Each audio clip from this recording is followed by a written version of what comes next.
Hi, in this video I'm covering the game between Sevian and Fabiano Caruana from round 2 of US Championship playoff. In this game, Black Fabiano needed a win if he wanted to stay in the competition for the title, and Sevian played his first game, so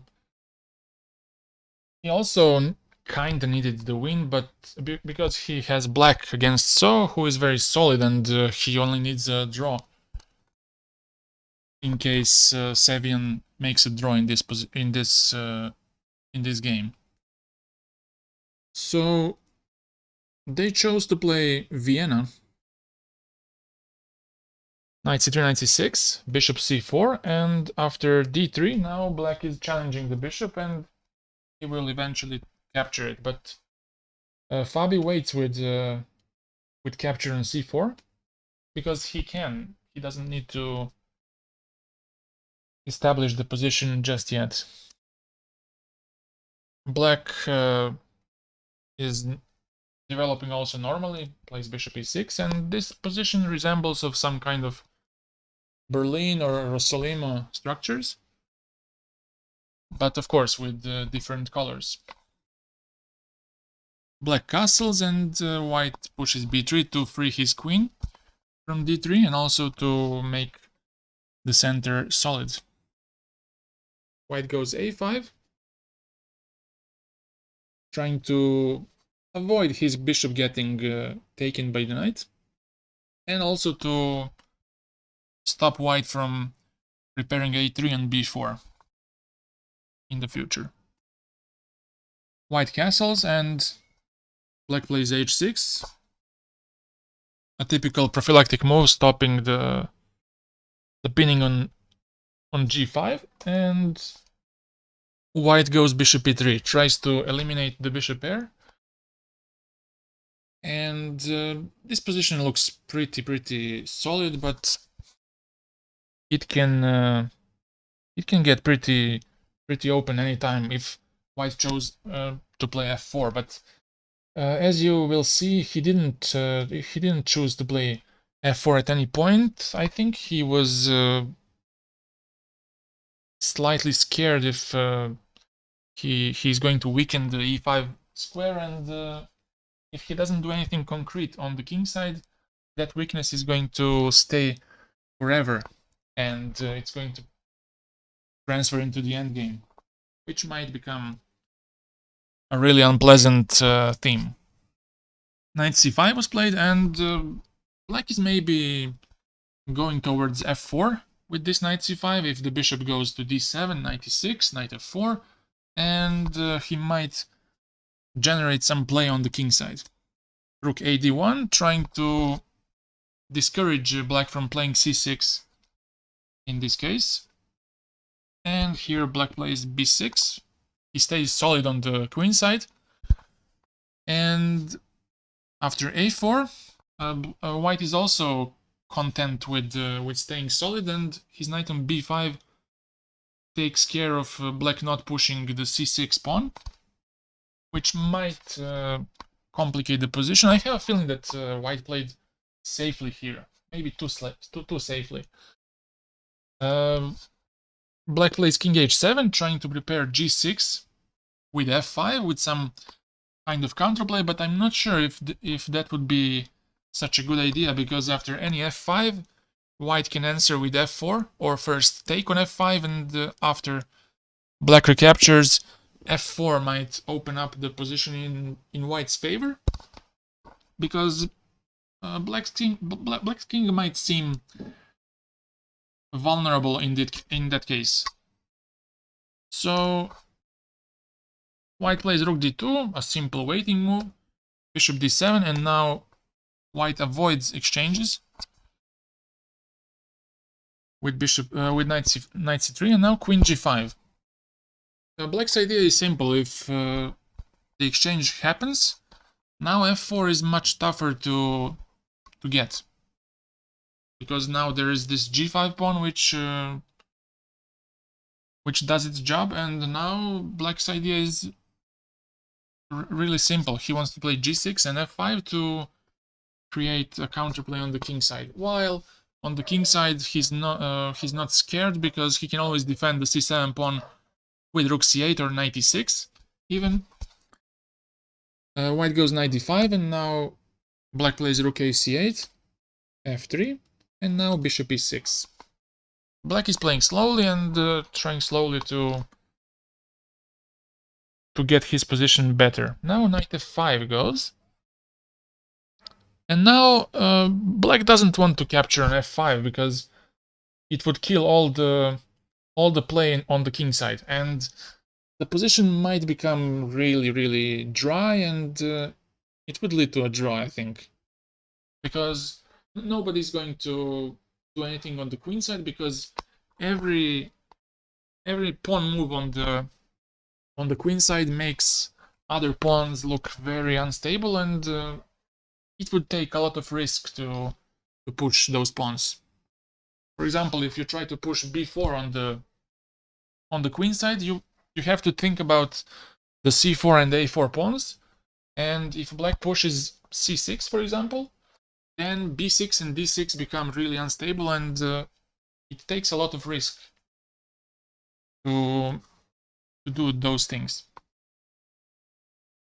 So here black plays bishop d5 and white takes with the rook, and I would say that in this position black is slightly better because he at least has some chances to get some play on the king side.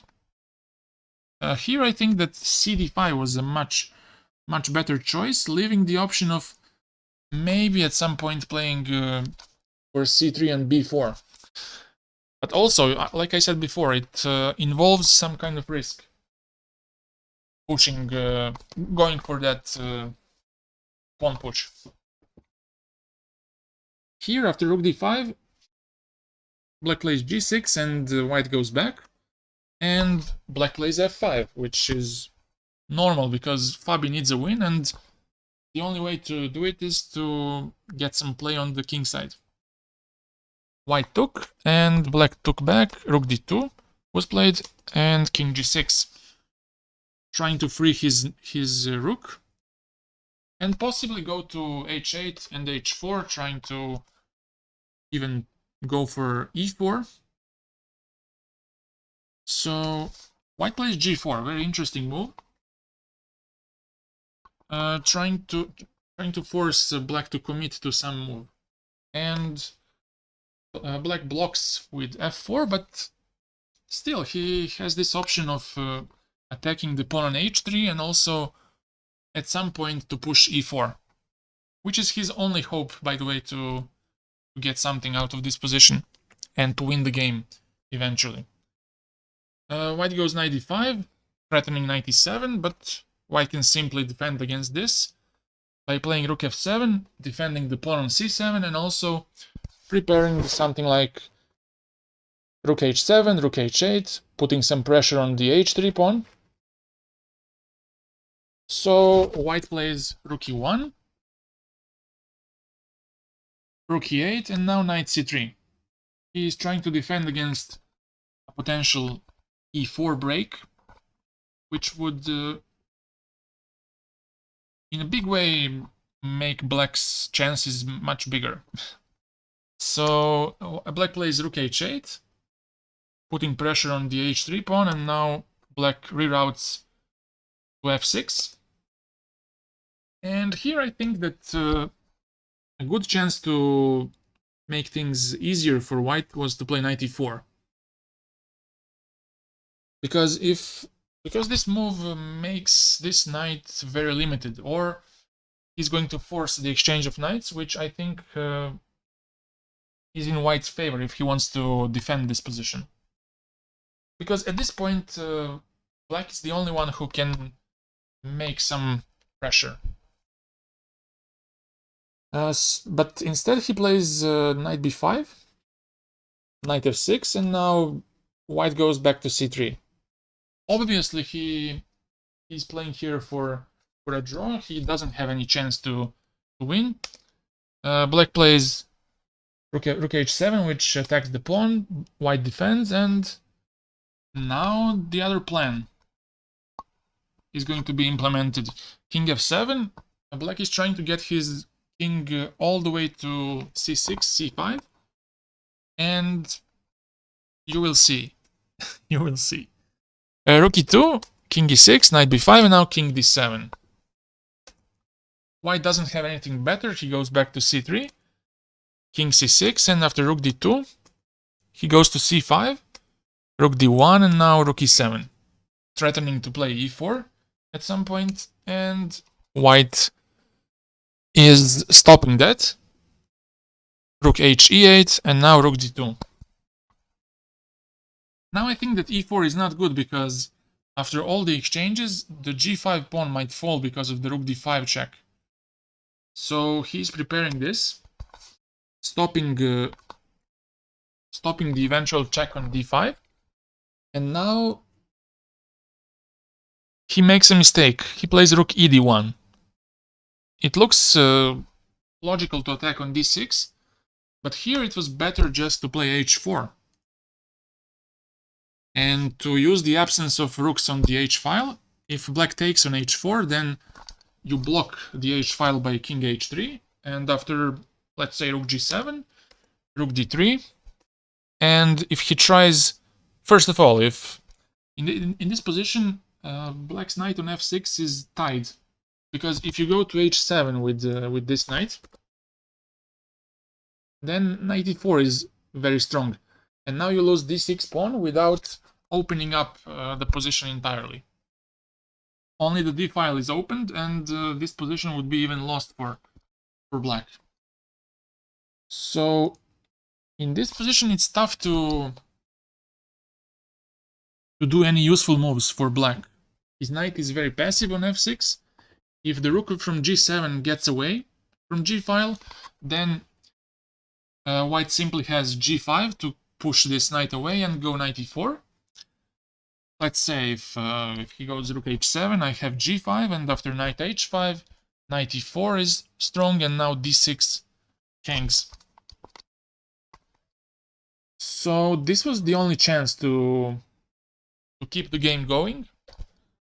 But here, white played rook e d1, and now he allows e4. And after rook d6, he took on f3. And the point being that if you take on f3, rook e3 is winning, because if king f2, then you take on c3, you take on c2, and the other rook gets to the second rank, which is fatal for white. So after ef3, he goes back to f2, but I think it's better just to play king f1. And after rook e6, you can exchange, but the king infiltrates into the king side, and it's going to be very hard to defend those pawns. Also, rook e3. With rook e3, you can kick this knight away, and this position is also very tough for white. But still, it was better to play that than king f2, which led to rook e2. And now if he goes back to f1, then you take on c2, and the whole queenside collapses. And also the rook from e8 gets to e2, and the position is just dead lost. So after rook e2, Sevian took on e2, which is even cleaner loss, because after fe, now you need to give up a rook. So he did this.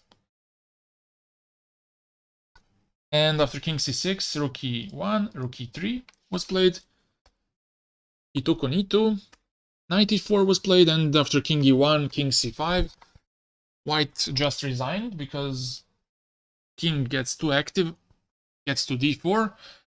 Black will force white to exchange rooks, and all those extra pawns on the king side and on the queen side are not useful because this g5 pawn holds the whole h3 g4 majority. So that's it. Caruana won the second game, and now he needs Sevian to win against Wesley. in the last game, so he stays in the competition for the title. In the next video, you will see the game between Wesley and Sevian. Wesley So was white and Sevian was black. See you later and bye.